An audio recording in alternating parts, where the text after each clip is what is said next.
I want to now end the show by talking about Dwayne Haskins. So obviously Dwayne Haskins has recently been released by the Washington football team's organization. He was released due to poor play on the field and some missteps off the field as well. The coaching staff had no loyalty to him from the jump. He was drafted to an organization that was a little bit dysfunctional, and they were not invested in Dwayne Haskins from the jump. It was very clear to me, based on what went on in Washington, D.C., that they just weren't super invested in Dwayne Haskins.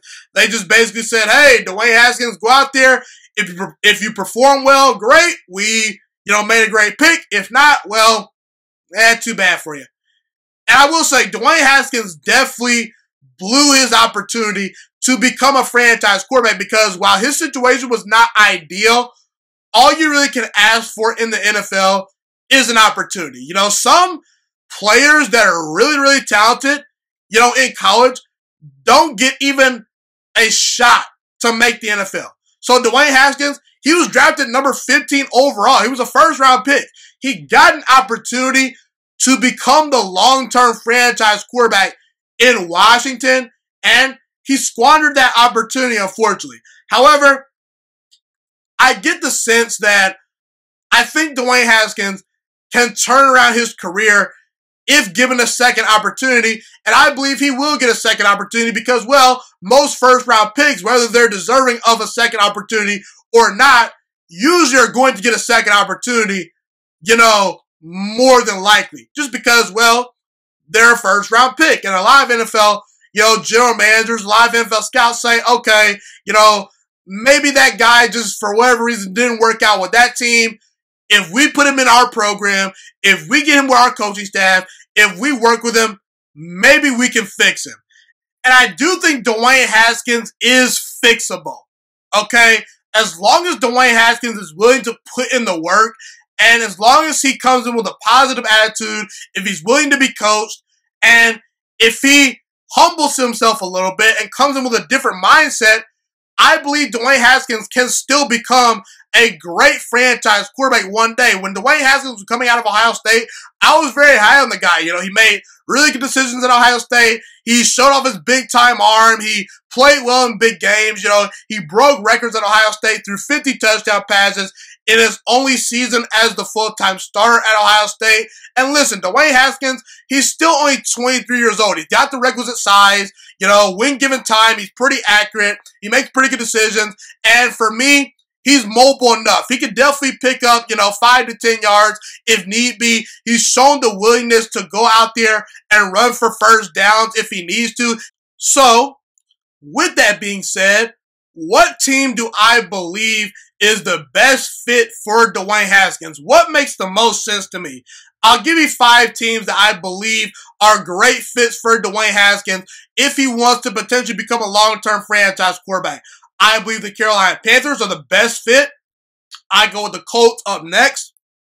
I say the Saints are good for the 3 spot. I say the Steelers are good for the number 4 spot. And 5th on the list, I would say, is the Chicago Bears. So let's break all this down. The reason why the Colts, the Saints, and the Steelers are not number 1 or higher on the list is because these are 3 rosters to me that are good enough to win a Super Bowl right now. And I'm not sure that they're willing to invest all their time in making sure they can get the most out of Dwayne Haskins because they're trying to win Super Bowls right now. So, look, they're great fits. I think the coaching staff definitely could get the most out of Haskins. I believe the rosters are good enough for him to work with, but I don't know if Haskins can come in day number 1 and take over those franchises and lead them to victories right out the gate. And Chicago, they're low on the list just because they have a bad offensive line. Dwayne Haskins, he's more of your drop-back pocket passer. He doesn't play like Lamar Jackson or even like Patrick Mahomes or Aaron Rodgers. He's going to sit in the pocket more times than not. He can move around. He can make plays, but he's much more comfortable sitting in the pocket. I don't like him behind a bad offensive line. And Matt Nagy, to me, as a play caller, is hit and miss. But I will say, these 4 teams make a lot of sense, and they'd be great fits. And I could see Dwayne Haskins turning these teams around, not necessarily turning them around, but I could see him taking over as the long-term franchise quarterback for these teams, okay? And they need quarterbacks for the future. Let's be real. Ben Roethlisberger's old. Drew Brees could retire. Phillip Rivers could retire. And Chicago, Mr. Trubisky's just not that good. And Nick Foles, he's not that good. The Carolina Panthers make the most sense to me. And I'll tell you why.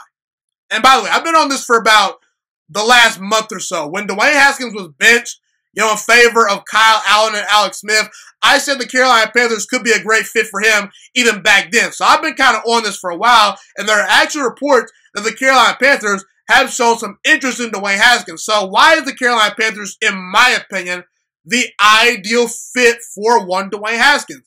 Number one, I believe in Matt Rhule and that coaching staff. Matt Rhule, he's done a great job so far in Carolina. He's gotten the most out of his players. A player's head coach. He's super friendly. He's a nice guy. I think Dwayne Haskins could relate to him. And I think that Matt Rhule's ability to coach is really underrated. And I think that he's the next great head coach, arguably, maybe in the next 5 to 10 years. In the next 3 to 4 seasons, we'll be talking about Matt Rhule as one of the best head coaches in all football. I guarantee you. Also, who's in that quarterback room? Teddy Bridgewater, a guy that Dwayne Haskins can sit behind for a year, a guy that he can relate to. And we all admit that Teddy Bridgewater is pretty accurate, he's pretty good, but he's not the long-term solution. Dwayne Haskins has more upside than Teddy Bridgewater because he just has a bigger, stronger arm. Okay? He was better in college than Teddy Bridgewater. So that's another reason why the Carolina Panthers are a good fit. He can learn from Teddy Bridgewater. And like I said, they need a guy for the future. And the Carolina Panthers right now, they're not in win-now mode. They're building towards being in win-now mode, but they're still rebuilding. Okay, so what does that mean? That means they can take their time. They can nurture Dwayne Haskins. He can learn the playbook. He can get comfortable. He can sit the bench for about a year, maybe 2 years if needed. And for what it's worth, this roster's pretty solid. You look at DJ Moore, you look at Curtis Samuel. Those are some good weapons. Christian McCaffrey, he's a really good running back. The defense, they're good and pretty young. And Matt Rhule and the Carolina Panthers organization has proved they will bring in talent and they will specifically attack and address the needs on their football team. Because you look at last year's draft. They said, man, this defense is god-awful. Do you know what the Carolina Panthers did in the draft? They spent every single pick on defense. So, I have reason to believe they're going to put talent around their quarterback. And I believe in Joe Brady as the offensive coordinator. I believe in Matt Rhule. And if Joe Brady does, go elsewhere and potentially, gets a head coaching opportunity, I believe Matt Rhule is going to hire the right guy to be the offensive coordinator for the future. So listen, I think Dwayne Haskins, he'd be a great fit for the Carolina Panthers. And the Carolina Panthers are in a weird situation right now. They're a team that's definitely on the rise for the future, but they're in scary territory because I don't know if they can get one of the top quarterbacks in the 2020 draft. I don't know if they're going to be in position to draft a guy like Justin Fields or Zach Wilson or even a guy like Trey Lance. They're definitely not going to get Trevor Lawrence unless they trade away a bunch of their assets. And I don't think you want to do that if you just invested in those young assets. So, yeah, that's the reason why I believe the Carolina Panthers are the best fit for one Dwayne Haskins. Now, they do have P.J. Walker also on the roster. P.J. Walker's pretty talented as well, but I think that Dwayne Haskins has more upside than P.J. Walker. And long term, if I were to bank on who do I want to bet on, who do I want to invest in, I want to invest in Dwayne Haskins over a guy like P.J. Walker. I like P.J. Walker. I think he has some talent.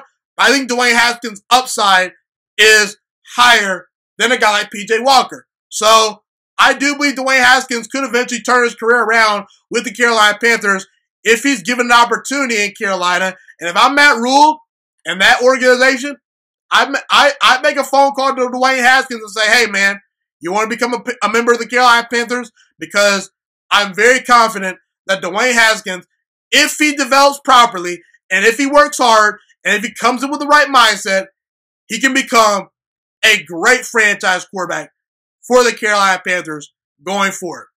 Thank you so much for watching this video today. Please also note that the Juiciest Sports Podcast is not just a YouTube channel. It is available on all podcasting platforms, including Spotify, Google Podcasts, iTunes, and Apple Podcasts. Also, if you enjoyed this video, be sure to like, comment, subscribe, and share this content with all your friends. This podcast is my favorite thing in the entire world right now. It is my passion. And I want more people to listen to this podcast. I really want this podcast to grow. Also, a fun fact about me is that I want to go into the sports broadcasting and media world once I graduate from the University of Toledo, a college in Northern Ohio. I am looking to become one of the next great sports broadcasters and analysts out in the world. And I potentially would like to start my own network if this podcast really truly grows. Or if I fall short of that goal, I would love to work for a big time network like ESPN or Fox Sports 1. I am open to all networks. So if you believe in my dreams and you see or hear my passion through the screen, be sure to tell all your friends about the Juiciest Sports Podcast. Stay motivated, you guys. Have a God bless day, and I'm out.